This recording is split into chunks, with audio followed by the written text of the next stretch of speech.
अगर किसी बैंक से लोन लेना चाहते हैं तो क्या करें जिससे कि बैंक से लोन हो जाए। क्या जरूरी चीजें होती हैं बैंक से लोन होने के लिए, आज हम इसी विषय में बात करेंगे और सभी बैंकों की एक कॉमन पॉलिसीज के बारे में डिस्कस करेंगे कि क्या क्या जरूरी चीजें होने से बैंक आपको आसानी से लोन प्रोवाइड करेगा। तो दोस्तों, मैं हूं आपका अपना लोन एक्सपर्ट संजय सागर। आपका स्वागत है मेरे चैनल द लोन एक्सपर्ट में। वीडियो में बहुत कुछ खास सीखने को मिलेगा, तो लास्ट तक देखें। अब हम बात करते हैं जरूरी पॉइंट्स की। तो पहला पॉइंट होता है सिबिल स्कोर। सिबिल स्कोर कितना होना चाहिए कि बैंक आसानी से आपको लोन दे पाए। सिबिल आपका 750 या उससे अधिक होना चाहिए।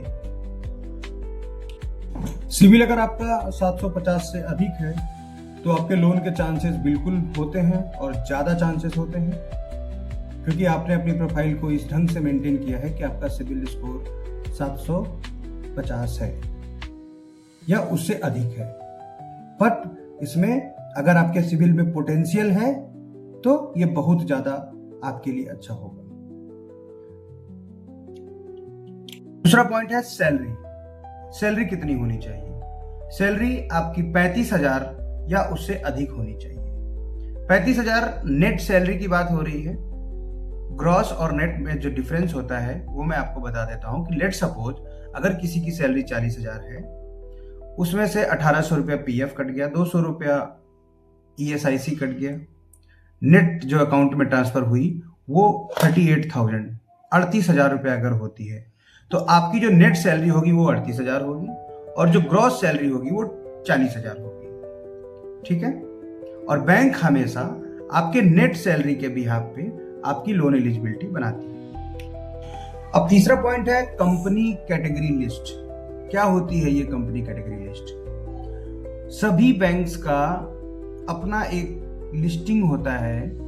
अगर आपकी कंपनी जिसमें आप जॉब कर रहे हैं वो उस कैटेगरी लिस्ट में नहीं आ रही है, मोस्टली ABCD ऐसे करके लिस्टिंग होती है, प्राइम नॉन प्राइम इस टाइप की लिस्टिंग होती है। अगर उनमें नहीं आ रही है तो वो बैंक आपका लोन नहीं करेगी। तो उसके लिए जब आप लोन लेना चाहते हैं, जब आपकी ज़रूरत है और आप किसी बैंक के पास जा रहे हैं, अगर आपके पास कोई लोन एक्सपर्ट है तो आप उससे पहले डिटेल चेक करवाइए। अगर वो नहीं है तो फिर उस केस में आप बैंक जब जाते हैं तो सबसे पहले लॉगिन से पहले आप पहले अपनी कंपनी कैटेगरी लिस्ट चेक करवाइए। अगर वो लिस्टेड होती है तो ही लॉगिन करवाइए। अब बात करते हैं एड्रेस प्रूफ में क्या लगेगा। तो एड्रेस प्रूफ सभी बैंक्स जब आप लोन के लिए प्रोसेस करते हैं तो वहां पे आपका करंट एड्रेस प्रूफ हमेशा मांगा जाता है और परमानेंट एड्रेस प्रूफ की भी रिक्वायरमेंट कई बार पड़ जाती है। अब परमानेंट एड्रेस और करंट एड्रेस क्या होता है इसको समझते हैं। लेट सपोज अगर आप किसी XYZ सिटी से बिलोंग करते हैं, मैं एग्जांपल के तौर पे लेता हूं कि आप वाराणसी से बिलोंग करते हैं, लेकिन आप दिल्ली NCR में जॉब करने के लिए रह रहे हैं और यहां पे आप अगर रेंटेड हैं तो उस केस में आपका जो करंट एड्रेस है वो दिल्ली NCR वाला माना जाएगा और जो होम टाउन यानी कि वाराणसी का जो एड्रेस है वो आपका परमानेंट एड्रेस माना जाएगा। अब बात करते हैं प्रूफ में क्या क्या चाहिए। तो बैंक्स हमेशा स्टैंडर्ड एड्रेस प्रूफ की डिमांड करती हैं, जैसे कि एड्रेस आपका आधार कार्ड में होना चाहिए और वोटर ID कार्ड में होना चाहिए या फिर पासपोर्ट में होना चाहिए या कोई गैस बिल हो या फिर पोस्टपेड बिल हो। और भी बहुत तरीके के एड्रेस प्रूफ होते हैं, परमानेंट के भी होते हैं और रेंटल प्रोफाइल के लिए भी होते हैं। वो एक अलग टॉपिक में मैं इस चीज को कवर करूंगा। तो देखिए आपके पास क्या एड्रेस प्रूफ में है। अगर आपके पास कोई स्टैंडर्ड एड्रेस प्रूफ है तो बैंक आपको आसानी से लोन दे देती है, क्योंकि जो रेंटल एग्रीमेंट है वो अब बहुत ज्यादा कंसिडरेबल नहीं रह गया है। पैन इंडिया में कुछ एक दो ऑप्शंस हैं, जैसे कि HDFC बैंक, इनक्रीड फाइनेंस और फिनेबल। ये 3 ऑप्शंस ऐसे हैं, बैंक्स और NBFCs ऐसे हैं जहां पे करंट टाइम में, जैसे अगर हम बात करते हैं 2026 के मार्च तक की, तो एड्रेस प्रूफ नहीं लेते, बट करंट एड्रेस की फिजिकल वेरिफिकेशन मैंडेटरी।